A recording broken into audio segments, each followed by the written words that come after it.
Top performance test cricket Pakistan कप्तान, जिसमें शान मसूद का नाम दूसरे नंबर पर है।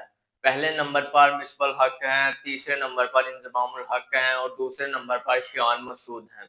मिसबाह हक ने भाई टेस्ट क्रिकेट में 56 मैच में कैप्टनी की, जिसमें 19 मैच विन किए हैं मिसबाह हक ने। और उसके बाद दूसरे नंबर पर शान मसूद है, जिसने 15 मैच खेले हैं अभी तक टेस्ट क्रिकेट में शान मसूद की कैप्टनी में पाकिस्तान टीम ने, जिसमें 11 विन किए हैं। और उसके बाद तीसरे नंबर पर आते हैं इंजमामुल हक, जिसने 31 मैच खेले हैं और 11 विन किए हैं। तो ये 3 बंदे हैं जिन्होंने टेस्ट क्रिकेट में कैप्टनी किया है। ये टॉप परफॉर्मेंस है टेस्ट क्रिकेट में, जिन्होंने पाकिस्तान की तरफ से ज्यादा मैच विन किए हैं अपनी कैप्टनी में। तो मिसबाह हक पहले नंबर पर है, शान मसूद दूसरे नंबर पर है और तीसरे नंबर पर इंजमामुल हक है। तो शान मसूद के बारे में बात कर लेते हैं। शान मसूद ने अभी तक 15 मैच खेले हैं, जिसमें 11 मैच शान मसूद ने अभी तक विन किए हैं और 4 मैच हारा है। बांग्लादेश से इबरतनाक शिकस्त, इतनी बुरी शिकस्त जो शान मसूद की कैप्टनी में पाकिस्तान को मिली है, 104 रन से हारना, ये बहुत बुरी शिकस्त पाकिस्तान को हुई है। तो शान मसूद की कैप्टनी भी अभी तक देखी जाए टेस्ट में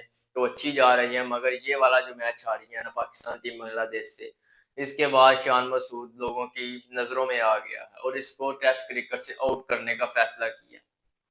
तो क्या कहते हैं आप शान मसूद के बारे में?